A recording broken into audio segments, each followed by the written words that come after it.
As always, it is my pleasure that you join me for today's podcast of Second Chance Coaching. My name is Dr. Richard Lewis. If you'd be so kind as to leave me a rating and your feedback, I would very much appreciate it, and it will help others like you to optimally discover this podcast wherever you listen to this and your other favorite podcast. As you know, at Second Chance Coaching, we focus on seeing everyday life through the eyes of the returning citizen and highlighting the resiliency of the human spirit. I would love to work with you one-on-one, whether you're a returning citizen or coaching client seeking your second chance, or you're a representative of a business, college, or university seeking to integrate and support returning citizens in your respective organizational and learning environments. Please feel free to contact me via email at richard@secondchancecoaching.com or via Instagram at the Dr. Richard Lewis.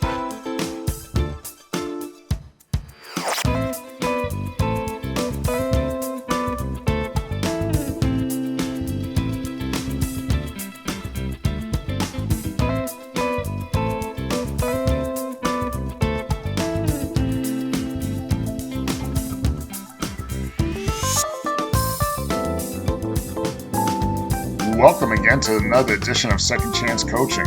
As always, it is my pleasure to join you on another week of your reentry journey from whichever corner of the world you're listening from. We always remain humbled and excited that you've decided to spend part of your week with us, and hopefully you and yours are doing well, and you're doing well as we continue to go through the holiday season and ending 2023 strong. On this side of the world, this week is the beginning of final examination week at the college. You know, for most of us who've been in school, no matter what level you're speaking of, final examination week is hectic for professors, students, almost everyone, because it's the time in which we're starting to close down the semester. But I remember even when I was a student, I don't forget being sympathetic to students in this regard. But I remember even from a student's point of view, you know, when you're coming right back from Thanksgiving, you're studying for tests, completing presentations, and there's just so much going on to wrap up the semester that you deal with as a student. And of course, you got to do it as a professor as well. So I really do see both sides. And I always say for students, and I also say for my faculty colleagues, the best way to get through it is just really simply one day at a time, one class at a time. But speaking of in higher education, final examination week is particularly stressful from the faculty side, as this is the time of the term in which you hear the stories of how every family member was sick, how family members have died, work obligations become overwhelming, and other creative stories that come out of the woodwork. Now, I don't want to say that a lot of issues are not legitimate issues, you know, but one could fairly say that it's easy to get compassion fatigue, even if the stories are real. And I always believe that the stories are real. But I ask for official documentation and things of that nature. But when you start to hear a lot of the same stories over again, especially when you hear things that could have been avoided, one could get compassion fatigue because you hear those same stories over and over again. And you realize that if students would have made the decision to speak to you earlier in the semester, then a lot of those issues could have been avoided when we're at the 15th or 16th week of the semester. Now, overall, like I said, it doesn't mean that students are lying. You know, there are students who have legitimate issues, legitimate things have happened to them. But like I said, to allow things to snowball, and then the expectation is, as the professor, you need to solve an issue that's been building up for over 15 weeks. And in week 16, you need to solve that. And then that's pretty tough to look at a student and say, you want me to solve that in 1 week. Now, the students who approach you humbly, I could say for myself, I really try to go out of my way to help them. I have meetings with students today. I'll have meetings with students tomorrow, all the way up until when final exam week ends by the end of this week. So really, I take the time to really try to meet with them. But I will say it does take a long time because as the semester loads down between my full-time teaching load and my adjunct assignments, I've taught a total of close to a little bit, or probably a little bit above 350 students this semester. Now, all 350 students don't need the assistance, but let's say fairly only 10% of students need extensions or extra credit or things like that, or some sort of accommodation. that's still 35 students that need that extra attention, extra time, and extra grading that has to be done for each of them individually. And that is presuming that they do everything correctly. I had one student who met with me last week, and I allowed her to do a lot of this makeup work all the way back from October. And at the time of this recording, every assignment she submitted to me via the electronic learning system has been a blank page, pure just a blank page.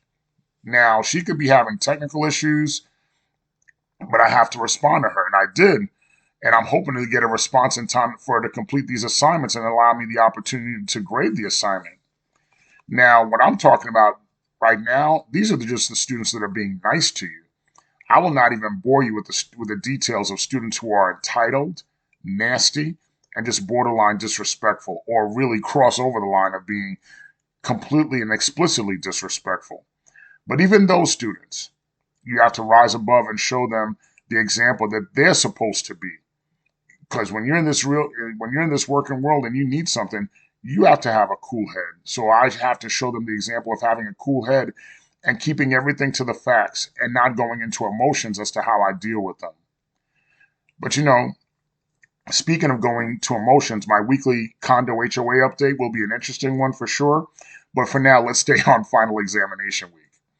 Today, I had a group of students come to my office with various needs, and most of the needs were needing extra time, extra credit, the things that we've talked about before.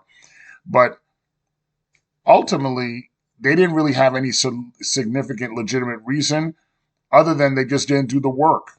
And they were lazy and they were looking for a last minute reprieve. What I did give them was a reminder of their responsibilities, which I'm sure that lecture, that's why they came to my office. I'm sure they wanted to hear Dr. Lewis's lecture instead of just getting the reprieve. But I did remind the students that when the semester started 15 weeks ago, I asked each and every one of them in class, why are you here? And what do you want to accomplish? Now, when you ask those questions, most of the time students will give you a lot of the answers that you want to hear. But I remembered sharing with them a few tidbits. One of the tidbits was telling them not to overthink college. I have to give credit to my friend Sam Crowley, who does the podcast Every Day is Saturday. And his philosophy is to do simple better, which is simply don't make things complicated. Make it simple, but make sure that that simple thing is better and you do it with excellence. The other saying that I share with students is a saying that's not mine, but I'm sure all of you have heard it, and that is good habits produce great results. And how you do anything is how you do everything, which is simply the habits you bring to school, how you treat your loved ones, how you come to work, how you pay your bills, how you clean your room or your house has a universal theme. If you're organized, it shows. But also if you're sloppy, that shows as well. The key to that success and knowing how to center that success is knowing what your personal values are. And to get to that place, you have to determine what are your personal values. This is the blueprint. The personal values, this is the blueprint as to who you are, how you show up, how you succeed, how you fail, and ultimately how you recover. Now, I didn't forget to talk to you about the condo HOA because the personal value dynamic comes into play with that situation as well. If you're listening to this podcast on the day that it drops, tomorrow, Thursday, December 7th, we'll have our annual budget meeting. And because of the condominium laws and how this has affected insurance rates in the state of Florida, our HOA maintenance fees are increasing a whole lot. Now, every time I walk out of my condo apartment, I now have to make sure that I give myself 30 extra minutes before I really actually have to leave, because without fail, I get stopped by residents I know and residents I don't know, who are always complaining about the fees and telling me that they're not going to pay and we should do something different.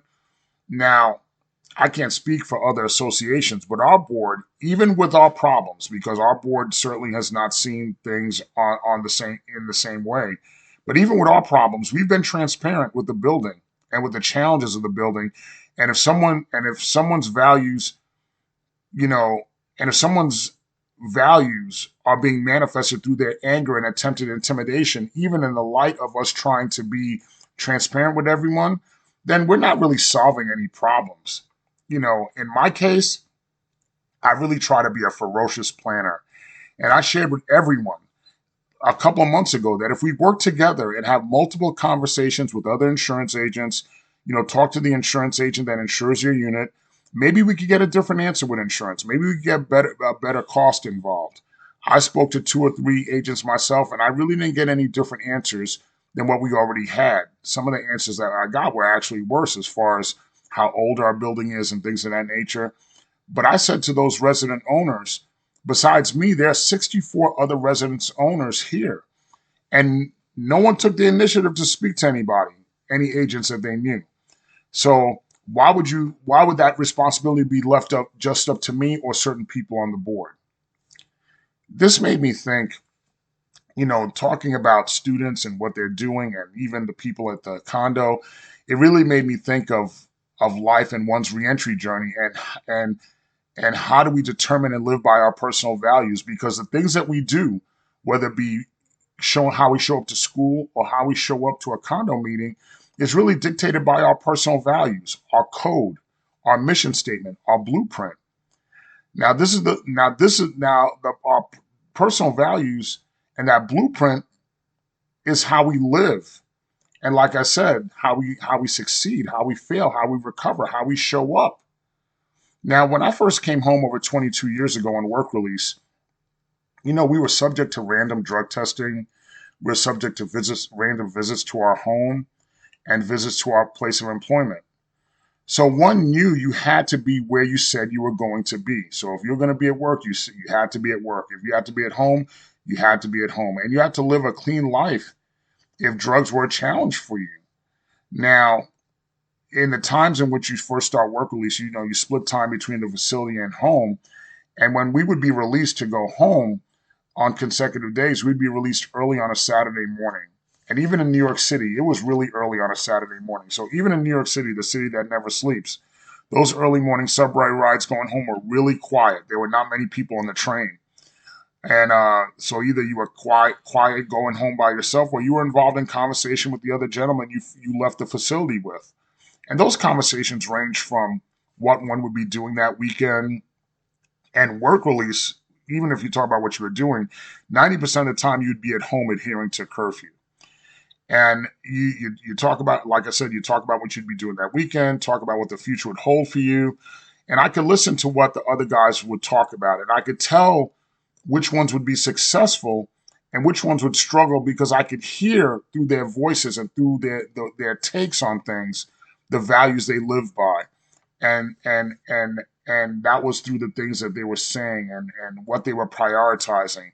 But it wasn't until I started doing reentry work that I thought about the importance of really the building blocks of one's personal values has to one's reentry journey.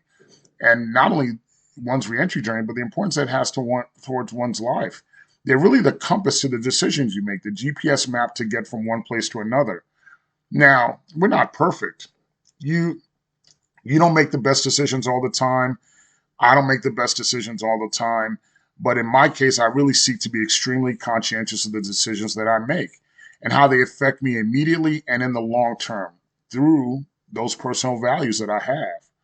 Now, I think of the core personal values that I have and how they guide me in everything I do. Here are some of my personal values, but they're not limited to what I'm sharing. There's more than that. But I thought about it, and took out my notebook, and those are the ones that I thought about when I took out my notebook and I had a chance to write them down. And let me share some of these values and think about maybe they match what you're doing as well.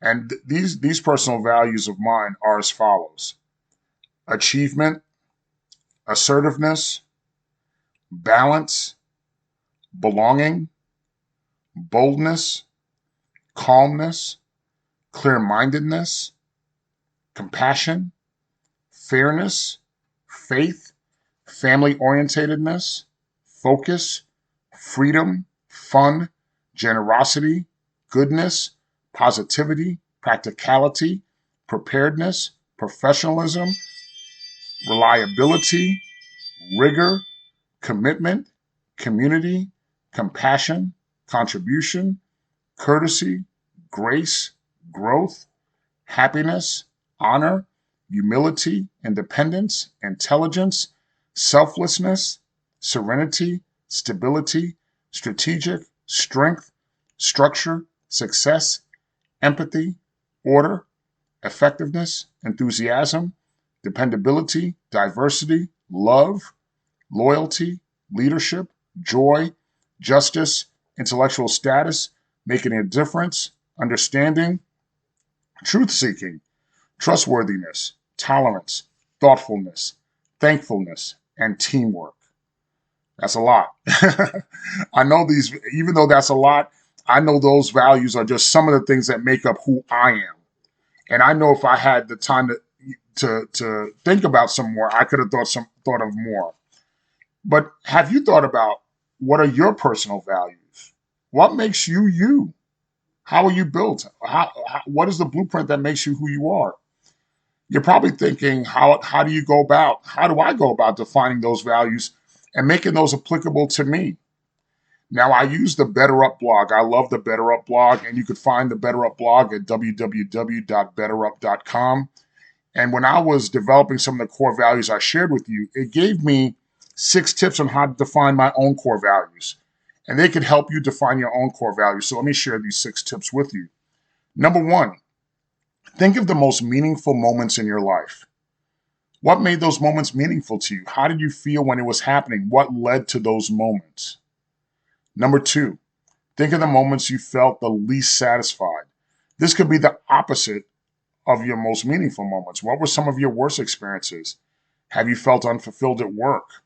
How did you feel when the jury found you guilty? How did you feel when you were being sentenced? How did you feel when you were coming up short on something you were trying to accomplish? How did it make you feel? What led to those moments? What are those values that led to those moments? What are those values that you wanted to peer away from? What are those values that it brought out in you? Whether it be, least satisfied or most meaningful, what are the values that were brought out in you? Number 3, pay attention to what stories inspire you. Those feelings, those characteristics of those stories, that what appeals to you the most, that speaks to what you value. Number 4, figure out what makes you angry. What matters most to you when you get angry? How does it make you angry? What are those red buttons or what are those push button dynamics that make you angry? It'll determine your value, what you value. Number 5, imagine your ideal environment. What makes you the most content, happy, satisfied, excited? What is it that you want? When I talk to friends of mine even about retirement, they said, Richard, what would be your ideal retirement job or scenario? What would you do in retirement? I said, I'd love to travel the world and just eat food. That's what I'd want to do in retirement. And then number 6, review the accomplishments you're most proud of. What did you do? What was the impact of those accomplishments? Why those particular accomplishments? What are the values that those particular accomplishments brought out? Those feelings that they brought out? And then that helps you identify those values. Now, let's continue to build on that. We talked about how to define your core values. But it's not just determining what your personal values, but how will you put those into action? Let's build on not only how we've defined those core values, but how will we build them and put them into action? And then how will you be able to live with those values and put them in action every day and live with more authenticity? Let's go through a couple of things. Number 1, create a list of your priority values. I just listed a whole lot of values for you before. They may not be everything that I value, but they're just some of them. But what are my priority values? These are the values that no matter what, summer, spring, winter, fall, happy or sad, you live by these no matter what. Those are your must-haves. That's what is must-have, that has to must-have in your life, no matter what. Number 2, use your values to set your goals. We've discussed this before by using the notebook and using the vision board. Your goals and values are always aligned and should be aligned in what you're striving for in the short term as well as the long term. Because what you value, you're going to work towards to what you value. Your goals will be set based on what it is that you value. And number 3, allow for exceptions. Where do you make exceptions? Maybe along the way, something that you thought was valuable to you was not particularly valuable to you. So identify where's your flexibility. Now, it doesn't mean that you're giving up on these values, but maybe you now but now you're redefining it, refocusing it, crystallizing it. But remember, where can you be flexible as you learn more and more about your reentry journey? Number 4, strengthen your values with good habits. Remember what I said to my students? Good habits produce great results. Do not let a busy life let you lose track of your values. Write down your personal mission statement. Write in a journal. Meditate. Pray on those values. Print them out. Carry them with you. Have them remind you of have those values there so it can remind you of what you're striving for. And number 5, practice your inner work. Explore and connect your internal self to the world around you. Basically, make the changes necessary to live your values every single day. So that inner work to say is, I said, okay, the world is around me is this way. This is how I got to live in my values and make it. I have to live in these values every single day with the world around me, irrespective of what's going on around me. So really spend the time defining, redefining, refining your values, crystallizing your values, and live by them and continue to adjust to them, as to how you want your blueprint to be paved. And I assume you want that blueprint to be paved with success. It's not easy work. It's hard work, when you're trying to determine your personal values and live by them, whether you're working with students, keeping yourself accountable, working with a condo HOA, working with folks at work, like I said, working on your personal growth. But it's all possible. It's right there. It's right there for you. So we're in the holiday season, as we talked about right now, and this is a great foundation, not to have a New Year's resolution, but a really reshaping and a reconstructing of how you're going to live your life with more purpose, direction, and consciousness built upon these personal values that you're going to be developing. I really want to thank you always that you decided to share your time with me this week. Thank you for continuing to spread the second chance coaching to your friends, family, and loved ones. We see the numbers. We see people listening. We see our friends in Germany, in Hessen, Germany, listening every week. So continue to spread the love. We love you doing that. Thank you again, as always, for joining us and continuing with the next topics that we have, all the topics that talk little by little to succeed in life and to succeed on our reentry journey. I look forward to sharing those with you. Thank you again for joining us, and I look forward to spending time with you again next week. Thank you again for joining us here at Second Chance Coaching. In addition to coaching services for individuals and businesses, I'm also available for speaking engagements and workshops on criminal justice reentry, human resources, as well as organizational culture and leadership. Feel free to email me at richard@secondchancecoaching.com, as well as connect with me on Instagram at @DrRichardLewis. Remember, every day you are given this opportunity for your second chance, and I know you'll make the best of it. I love you all, and I look forward to connecting with you next time here at Second Chance Coaching.